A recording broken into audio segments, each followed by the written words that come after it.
Welcome to Construction Genius.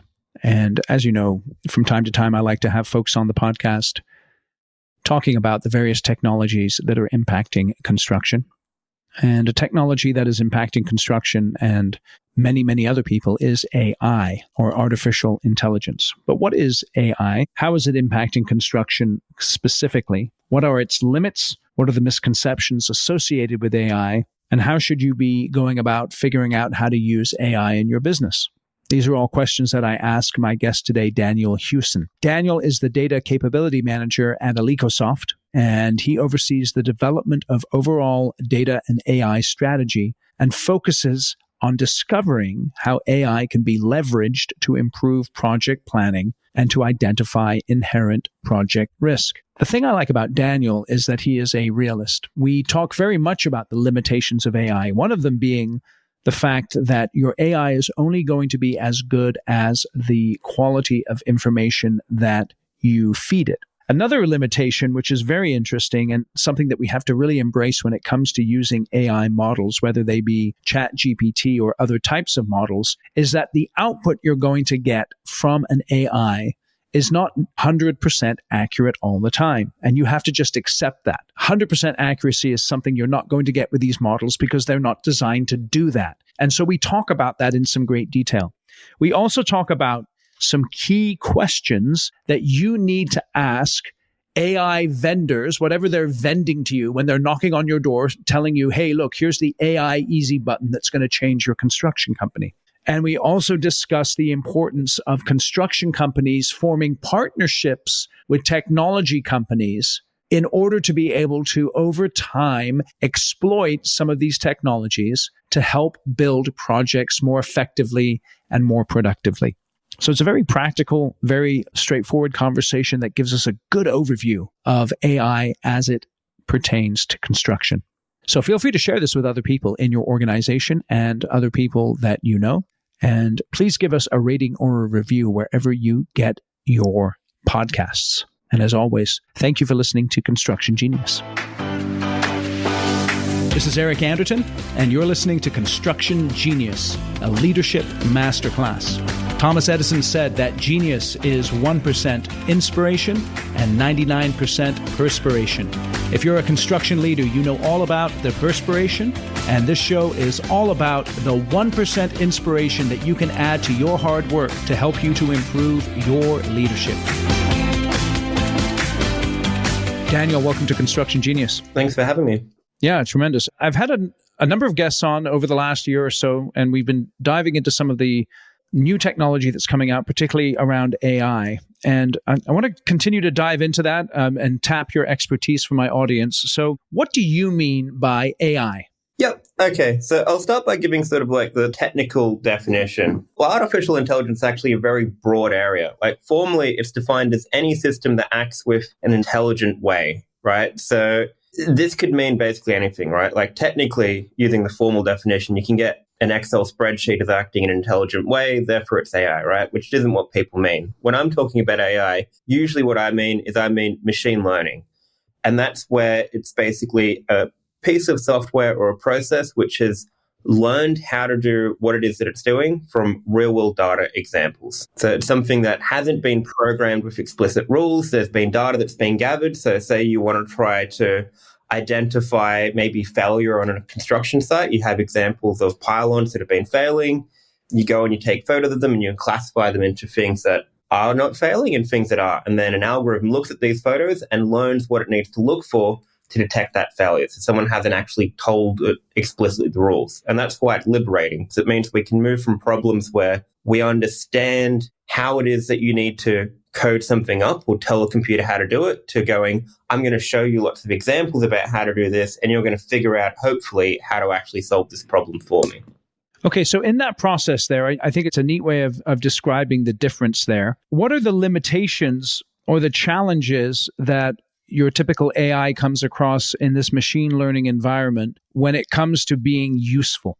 A few challenges there. First is, it's not just the AI, but the actual process around it, right? Because when you're moving towards an AI-driven approach, you're moving into the world of where things are not guaranteed. You're going to have what we call, true positive. So where you think that, yeah, I should tell you something and it does. But when you're also going to have false negatives, false positives, things like that. So that's to say that it's going to tell you an answer, but it's going to be wrong, right? So this means that you have to move it into it in a way where you go, okay, I'm going to use this technology.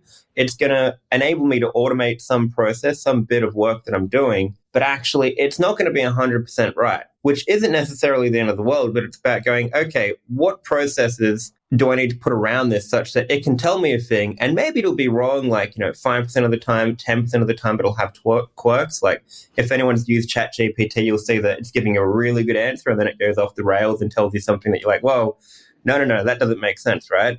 So it's a case of going, okay, this technology, it automates something for me, but it has got issues in that it will give me erroneous results. So I need to shift to a process where I go, this is going to automate something, but it's slightly unreliable. So I need to have a way of validating and checking that and only using it where it makes sense that maybe some things will slip through the cracks, or I have a really ironclad way of making sure that they don't. Okay, so now I think for the first time, not for the first time, but I can clearly articulate this now. I have in mind like an Excel spreadsheet where I'm calculating numbers and I do the little drag down thing and I hit the button and I know my number is correct. And I think what you just articulated there is if we're going to use AI effectively, we have to have a fundamental mindset shift because we're so used to interacting with software and everything being bulletproof that comes out of it. But with AI, it's a different mindset that I have to take. 100%. And when it comes to identifying and doing your root cause analysis, okay, this went wrong. Why did it go wrong? In your example, you look at the spreadsheet and you go, there's a case, I needed an if statement. There was this one case where maybe I was calculating freight on something. This was actually international and local, so we didn't capture that. So you can come away with a very clearly articulated reason of there was this error in the code or the system I was using. Here's what we need to do about it, right? With AI, you still have things that you can do about it, but tracking it back isn't as easy because they're what's known, not always, but often as black boxes, where you can imagine something goes wrong, you look back, and what you might find in an AI example is, hey, it never saw examples of this. Therefore, it never had a chance to learn how to do it. So what you can do is you can try to then give it those examples, but it'll be a case of saying, okay, sometimes it's going to pick that up and sometimes it's not. So you're not going to get as much of a ironclad, this is why, and we fixed it for sure. It's going to be, okay, we're going to take these steps to attempt to remediate it, but it may not work 100% of the time. It's so interesting because whenever you don't get something out of a, so to speak, traditional software program, you immediately assume operator error. And with AI, that is not the case. So this is interesting because if you can have that mindset shift and then allow the limitations of AI, embrace those or accept those, then you can be more effective in actually using AI for what it's good for, right? Absolutely. It's just shifting from, some people say this is going to learn to do all these amazing things. And sometimes that's true, but usually it's going, okay, we're just going to move to a case where it's like, it's allowing us to now solve problems where I don't know exactly how to tell it to solve the problem, but I need to be able to validate that it did solve the problem, right? Yep. Okay, excellent. So then what is the role of the expertise of the user? Like, so I suck at math, right? But if I know I put the right input into Excel, then I'm going to get the right answer. So I'm not an expert, but I can get expert answers and I can know that they're correct. What is the role of an expertise in effectively using AI? Yeah, there's two key roles. One is around developing it, right? So there's sort of like two mindsets when it comes to developing these new fandangled AI applications. One is we'll give it lots and lots of data and it will just discover how to do these things. That's one approach that it is quite successful, admittedly, in a lot of areas, like language models are born out of this. The other is saying, you know what? We've got these people that are experts in this subject matter, and there's certain things they look for, right? So we're going to build in to the model the idea of looking at these important data features. You imagine that you gather some information, and an example that I had was I was talking to a company yesterday where they were looking at identifying failure of equipment. And one of the things, they had an organization where they had inland operations and they had marine operations. Now, unsurprisingly, the marine ones corroded a lot more, so they failed more. So one of the things they went away was they had location data, which would be like saying, this is located in this position. Maybe they had GPS tags, but it didn't have that categorical bit of information of going inland versus marine. So what the experts did was they went, well, obviously you need to know whether it's in a marine environment. They went and transformed that data from GPS location data to actually like, where is this located? And then that can actually feed a model. So that's one in terms of the development. The second is in terms of utilizing the AI, right? And what it allows you to do is it allows you to broaden the base of whoever's trying to do this application. So it sort of like supercharges your experts and that it makes them more productive. Because again, they've shifted from I have to go and do this process to I have to let some tool do a process, whatever it might be. It might be gathering leads, it might be getting quotes, it might be doing takeoffs from a drawing and going, I'm not going to have to do that manual process anymore. I'm going to look at the results of it and now I'm going to validate it, right? And they're really critical for a couple of reasons. One, they're able to actually check, is this correct? Is this incorrect? When it comes to liaising with whoever your company's AI provider is for that tool, saying, hey, this is wrong. And as an expert, you're going to probably have some ideas for why it's not getting something, right? If we're talking about takeoffs, it could be that maybe the way some things are laid out are always a bit different because maybe the subcontractor in that domain does something a bit different, right? So they're able to sort of like liaise and help explain a bit the process of how they do it, and that can often help the development. So it's interesting because the expertise then is in play when you are interpreting the information the AI gets you. How about the expertise in play in terms of prompting the AI initially so that you get some meaningful results from it? Yeah. So a good example of that is around language models, right? So ChatGPT, things like that. You sort of need two bits of experience there. One, you need domain experience. So going, okay, what does good language look like around the question I'm asking? One of the things that they'll do is they will pattern match to where they've probably seen examples of this text before. So if you ask it in a very open-ended way, like maybe as a child would ask, it's going to give you a childish answer back. If you ask it in a very formal, technical way, what will happen is it will pattern match back to where it was reading some technical literature. So you'll often find, and they've done research on this, that if you're asking something like ChatGPT questions, you want to very much match the tone of the sort of answer that you want. So if you write it in a way like a formal paper would be asking a question, you're going to get a very formalized answer back that's going to try to match back to that. So that's where the second sort of expertise is just understanding a little bit about how these systems work. Because once you understand that, okay, ChatGPT is a language model, what it's doing is it's just trying to pattern match bits of text that it's seen before. Therefore, if I want a really formal, detailed answer, we're trying to drill out some technical information, I'm going to ask it in that way and it's going to give it back to me. On the other side, if I'm trying to use it for marketing or trying to spice up a report, again, not understanding how it works, you can shift your language into how you prompt it so you can actually get maybe a more marketing-oriented response. Excellent. So you know how these things go, right? The hype comes and AI is going to change everything and all this kind of stuff. But what exactly in terms of construction are the areas where AI is going to have or is already having a noticeable impact? So I think there's probably 3 or 4 areas where it's going to have a big impact, right? So some of the examples are around your site progress, site monitoring. There's a lot of companies looking at ideas of, okay, we can put cameras on site, different field devices, we can have drones walk through and they can take camera footage, and that can be used for a couple of ways. It can be used to try to work out where we're going in terms of site progress. It can be used to identify potential safety hazards. So that's one area where we've got a large set of data where we're gathering all this information, all this video footage, camera from site, and it's able to sort of look at that and process it to get lots of insights for people. So that's a really sort of interesting application. It's still very much in the early days there. Like this isn't a simple problem and it's not going to be solved quickly, but that's starting to generate some momentum. Another one, which is sort of what I've been looking at, is around the planning space. The idea of you go away, you develop a plan for how you're going to execute a project, and the idea of using tools that will go and look at your project plan and say, hey, we think that actually you're overestimating or underestimating how long it might take to do certain activities, right? Because as humans, we tend to be very optimistic about how long things should take. And there's ideas around using artificial intelligence to go and look at previous projects, very similar to the ones that you're working on, and then actually pulling out how long did this take historically, right? And then using that to sort of inform, okay, maybe you have a good reason for saying that this scope of works is only going to take a month, but historically it took you 3 months, right? And then sort of flagging that to like, this is probably going to delay your project. So we're seeing it very much around the planning space as well. Let me just ask you about that, because immediately I thought of some limitations. For instance, obviously every construction project is unique in one way in that it's done in a different geography. And that geography then has a lot of determining factors associated with that in terms of supply, the quality of your subs and things like that. So what value, or how do you interpret the value of the data of previous projects that may be similar to the one that you're thinking about in terms of using that data to help you with the planning?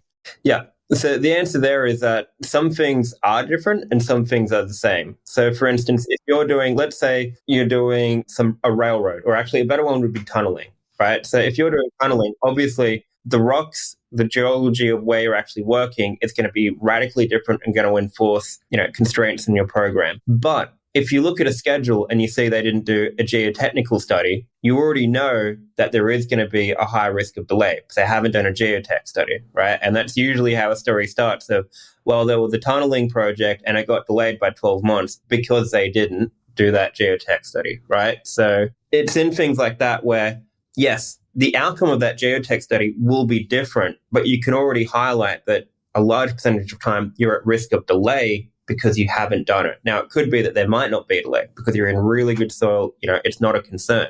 But by looking at that, we can say, okay, this is something that's going to increase the risk. In other things, you're right. It very much depends in terms of the industry or what it is exactly that you're doing, where it's located. If you're working, I'm from Australia, so if we're working like in central Australia, your supply chain is radically different because everything's on the coast, right? So to get it in there, you're talking that if you miss certain things, it's going to be huge delays. Whereas if you're working a project that's coastal in Australia, where you're near all sort of like your concrete fabrication, like everything's built near and shipped to you, obviously you're going to have a very different picture. So that's something where you are able to learn lessons where things are similar, but you also need to feed in not just the schedule, but you need that meta information. You need to be telling all like that, or they need to be picking up. This is sort of where the project is happening. And it doesn't have to be precise geography. It just has to be able to relate it to similar projects of that kind. Okay. So you talked about the site progress, site monitoring, and planning space. What's another application that people are looking at in construction? So the other ones are around the ideas of sort of like safety monitoring. So an example that I gave was in the site monitoring, but you can also see it around different tools that are sort of being used to do quality checks around, I don't know what the term is in America, but in Australia we have like safe work method statements, things of that, like checking that you're actually identifying all the potential hazards. So AI is very good at identifying patterns and finding things that should be there. And this is like a perfect application, right? Where it's something that usually you have to do and identify certain hazards and they're very common and maybe someone misses it, right? And that's the thing where it can pick that up. It is also being used around similar parts of construction, like around your accounting things. So like doing auditing, checking that there's no funniness going on in terms of like subcontractors, identifying like fraudulent payments, things like that. And then the last sort of way I would say is there's probably two other ways, which is around the tools that are being built up now are being powered very much by AI, right? So there's lots of tools that are leveraging things like ChatGPT to go, hey, if you're going to review this contract, you can review it, but why not use a language model to go and pull out bits of information, right?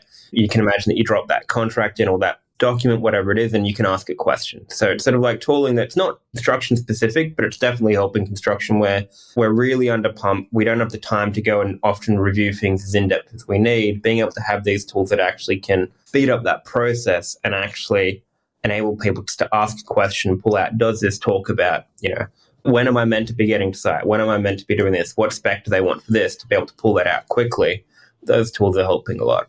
And then the last one is probably just for larger companies, which is the idea around data analytics. The idea that a lot of companies are getting a bit more switched on in terms of like, hey, this AI thing seems to be getting a bit of steam. We're going to record some information and then having your analysts try to pull things out, right? Which could be really simple things like just doing basic statistical analysis and going, hey, every time we don't do this on a project, we end up doing bad, right? Could be the example of a technical study. But doing that sort of analysis to look back over past data, whatever it is, in ordering, in planning, and actually being able to model out and get some ideas for what are the things that caused us to do poorly or caused us to do well. Excellent.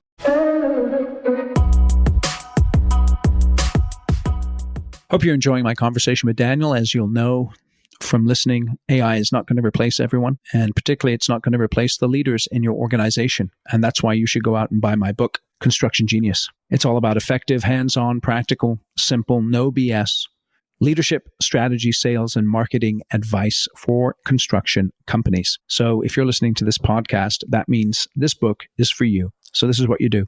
You go out to Amazon, you spend $20, you buy the book, you read one chapter a month. That's it. You take 2 takeaways from that one chapter, and over 30 days, you apply that takeaway in your leadership. And over time, your leadership will be radically transformed just by spending $20 buying my book. So go out to Amazon, buy the book right now. I know you'll find it tremendously helpful. There is a link in the show notes to get the book. So what are some of the limits of AI that aren't going to be overcome anytime soon?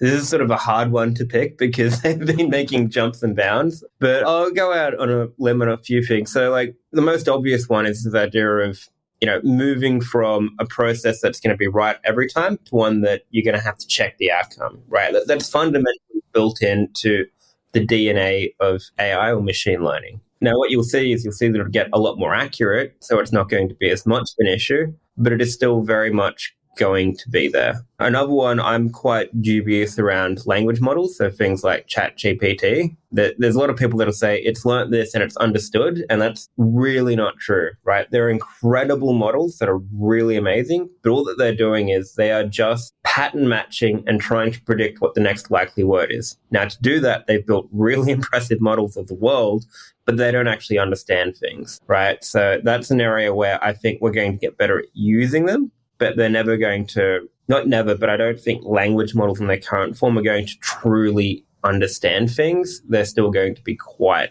limited. From that point of view, that's quite good in that it means, they're not going to magically learn to understand things and you'll have them automating everything. People are still going to be in the loop, but it's just acknowledging what they can do and then understanding that people are going to have to be in that loop to validate what they're doing. Yeah, so that's interesting because that leads me to my next question is the one of misconceptions. And, obviously you get the whole spectrum, right? AI is going to change everything for the better. AI is going to change everything for the worse, everything in between. So what are some of those common misconceptions that people have in terms of AI?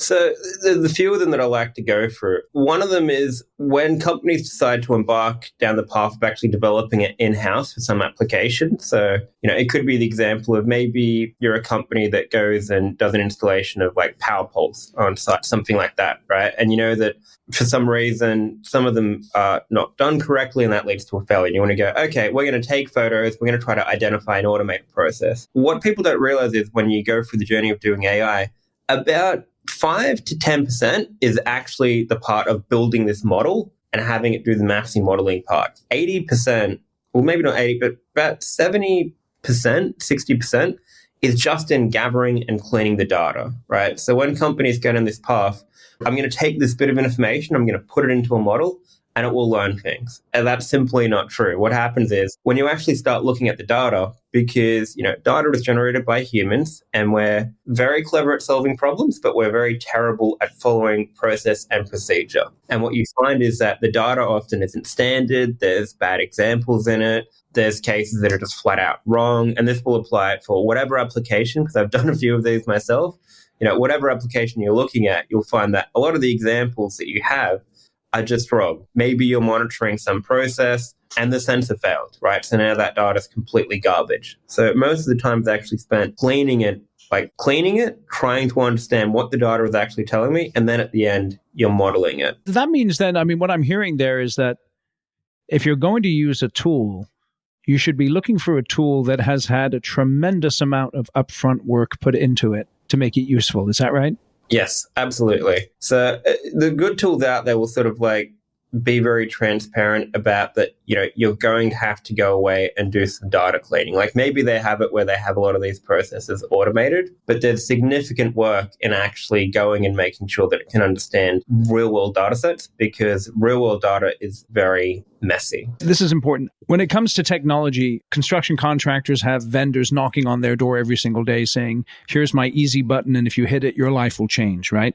Yep. And now we have these AI vendors coming in, obviously, with various solutions. And I'm sure there's a spectrum spectrum of how effective they are, what are some key questions a contractor, let's say the president of a $100 million contractor, what are some of the key questions they should be asking these people to kind of begin to get an understanding of perhaps the quality of the system they're being presented with? Yeah. So that comes down to there's several layers of that, right? So what you want to do is you want to start off by going, okay, you're saying this is a magic AI thing. What part of this is AI and why does it need that, right? And that often takes a lot of people by surprise. It's it's got the AI. The marketing people assured us you wanted this. And I think once you say, well, okay, we know a bit about AI. So why does it need it? And two, how confident is it? What's the failure rate? Just actually starting to ask, how often is it correct? How often is it incorrect? And quite quickly, you're not going to be able to know just from that answer, but the way in which they actually go about answering that question is going to tell you a lot. If they go, no, ours works all the time, it's really? It works all the time. Okay. I don't know any tool that works all the time, so I'm already a little bit intrigued. So the other thing that I look at is I also try to go, okay, so how often does it fail?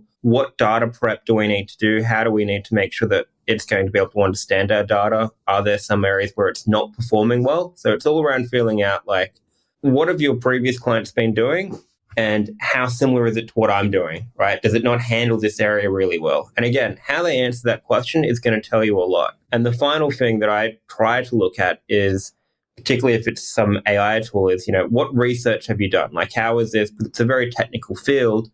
Have you guys published papers? Do you have any white papers? What literature do you actually have around your tool showing that it's actually had a real world benefit? Because you'll find that a few of the vendors we've looked at in terms of partnering, they'll have white papers, they'll have research showing that, hey, we use this over this many projects and we reduced it by so much percent. And it doesn't have to be an amazing, really technical paper, but as soon as you say that, you go, okay, they're fairly legitimate, right? They've actually gone away and they're trying to measure. They have some way of actually assessing, yep, people use this tool and it actually did improve it. We're not just putting an AI, it's going to press here and solve your problem. It's here's how it did it. And you'll find that all of the time it may not work, but 50% of the time it improves the outcome. That's a great thing. And by understanding that, then you can go, okay, this tool is going to improve things, but we understand how realistically it's going to improve things. That's excellent. So you have to obviously take a skeptical approach to it. Yep. And ask those tough questions. I'm curious if you could wave a magic wand, let's say 5 years from now, and again, we're not going to hold you to this in any way. Where do you think the industry will be, construction, in terms of the use of AI, realistically speaking? Is it going to be something where there's been an exponential adoption of it, or are we still going to be in sort of the early stages? I think we'll be coming out of the early stages, right? So at the moment, I think we're very much in the part where there's lots of startups trying to get ideas working, and they're sort of at the very early stage in need of a bit of polish. So I think 5 years is a good time span for a lot of these companies to work out their various teething issues. And I think in 5 years' time, it's going to be a much more significant factor. It's not going to be everywhere. It's not going to have solved every problem, but I think things like site progress are going to be in a much better state. I think a lot of the processes are going to have finished being digitized, right? So I know, having worked in construction at the start of my career as an engineer, not just a data scientist, it was very common that you'd get emailed, scanned PDFs of an actual site plan, right? Which is great, but when you're trying to do takeoffs and things like that, it's not so hot. So I think things like that are still probably going to be a part for smaller contractors, but for most people, they're going to be moving more into that digital workflow. And once we have that, you're going to see that actually these tools can really start to bear fruit. I think the AI landscape in general is going to have improved quite a lot. So the hype over the last 2 years has probably been around language models. And the direction they're going is they're sort of going in the direction of what's called agents, is what they're trying to work on. And the idea is you have a language model and you can ask it questions, but if you ask it to do things like mathematics, sometimes it'll get it wrong. A lot of the times it'll get it right, because it's not built to do that, right? It's built to try to predict words, not do actual calculation. The idea around an agent is going, okay, these tools can't do these complicated technical tasks, but they can give us really good plans. If you ask it, give me a plan to do this, it can do that. And the idea is, what if we ask them, give me a plan to do it, and then we give it tools to execute each of those bullet points? So I think what you're going to see there is you're going to see tools like ChatGPT, other language models really have developed this agent concept out, and you're going to find that a lot of bits of software are going to be able to integrate with it.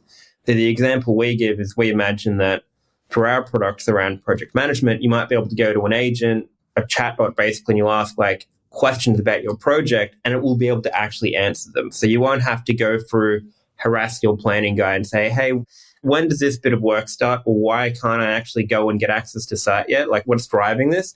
And you'll be able to ask it and it's going to use those tools to go away and actually say, hey, this is what's happening on this date and it's being held up by this task. So I think not all of the tools, but certainly in 5 years' time, a lot of them are going to be integrating with this. So the way in which we're using our tools will change quite a lot. We'll be doing it in a more conversational way. Yeah, it's interesting.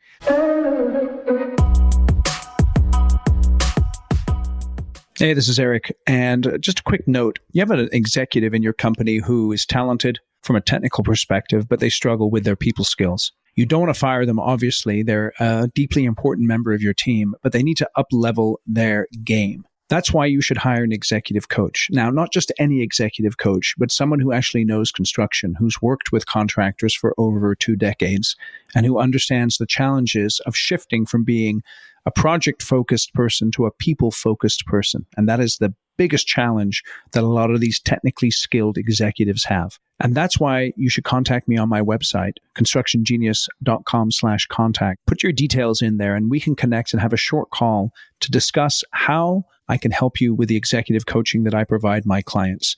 The whole idea of this executive coaching is not to be like some sort of self-help guru or a psychologist or something like that. That's not what it is. It's being a sounding board, someone who your executive can talk to and get feedback on how to deal with the tough conversations and the tough challenges they face on a daily basis.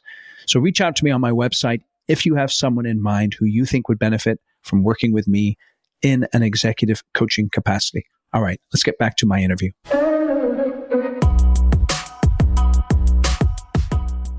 So tell us a little bit more about yourself and the work that you do and Elcosoft and all that kind of stuff. Yeah, so I'll just give you a brief sort of rundown. So I started off, I did a maths degree, did engineering, started working as a mechanical engineer, and I worked on projects doing backup power and renewables. And I decided after a few years of doing that I wanted to be a bit more technical. So I decided to go back and upskill on data science. I did a little bit of work with the Australian Navy, trying to do predictive maintenance. Tried to do a PhD, but worked out that PhDs aren't for me.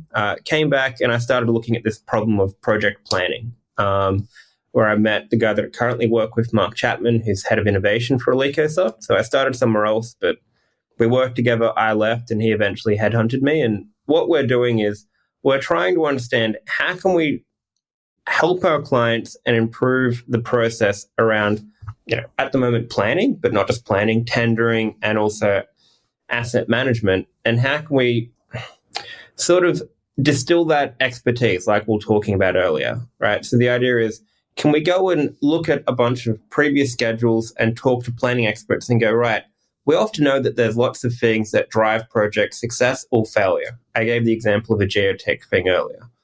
So it's a case of going, how can we try to put some intelligence in our products that's actually going to let people make smarter decisions, try to identify those risks. So we're really focused around trying to improve that planning process and put more knowledge in the hands of our users so that they can make better decisions.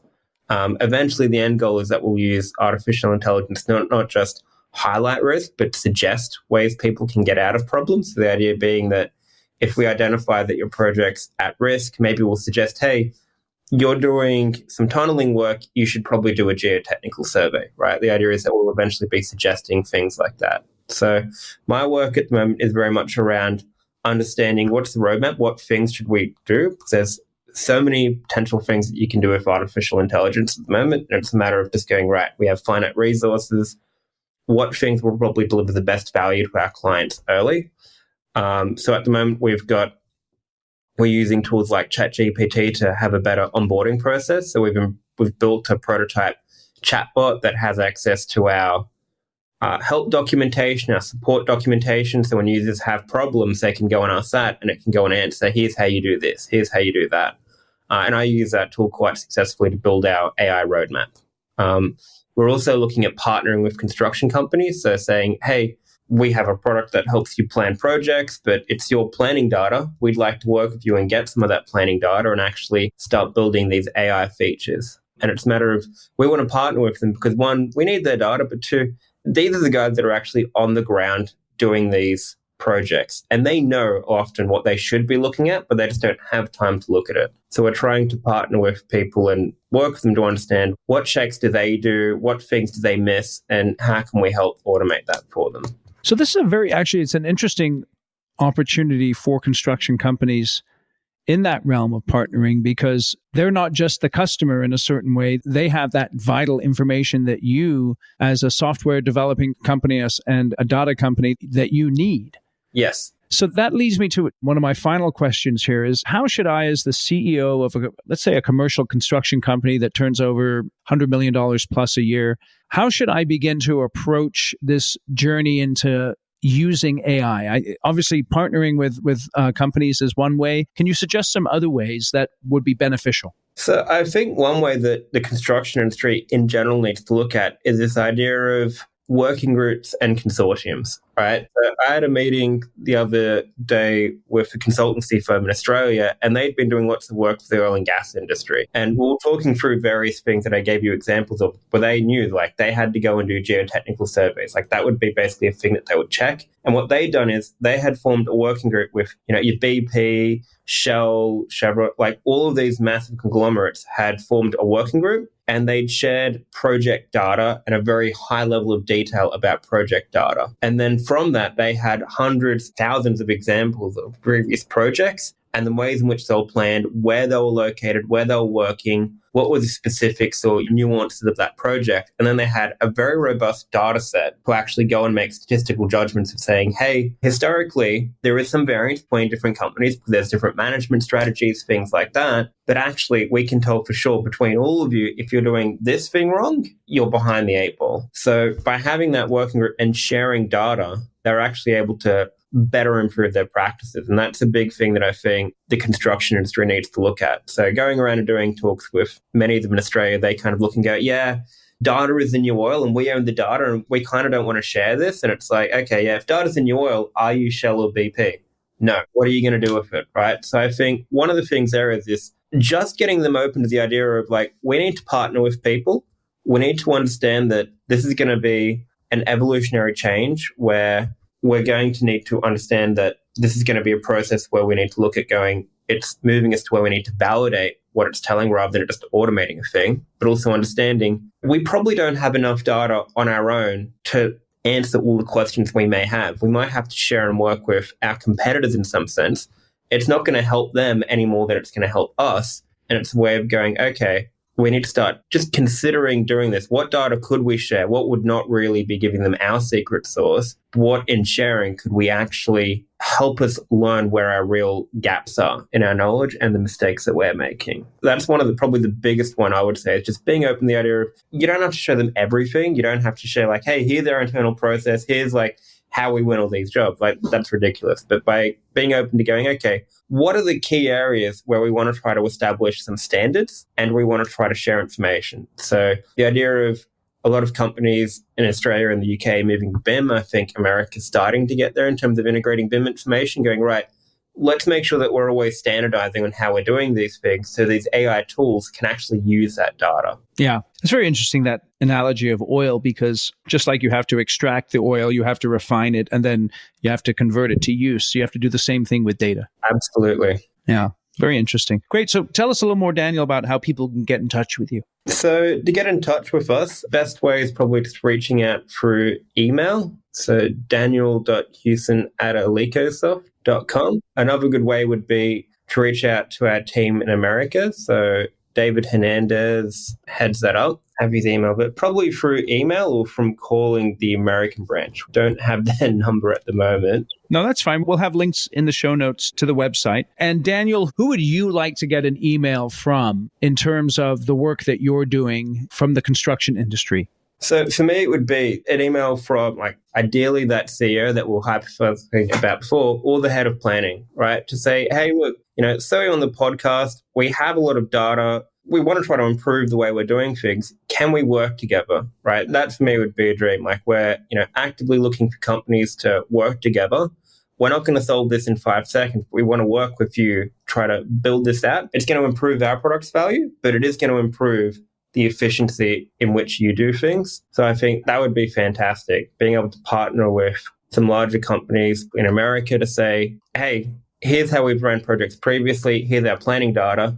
What can you tell us, right? Like, what can you tell us about what we did before and how this is going to help us going forward? So that would be fantastic. That's tremendous. Tremendous. Well, I really, really appreciate you joining us on the show today, Daniel. Thank you for taking the time. And I appreciate the clear explanation of some of these AI matters that people may be a little cloudy on. Thanks very much. Awesome. Thank you very much for having me, Eric.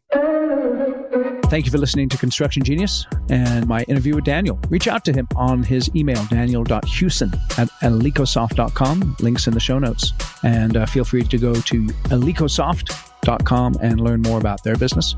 Hope you found this interview useful. I know I found it very interesting. Feel free to share it with other people. And thanks again for listening to Construction Genius. I'll catch you on the next episode.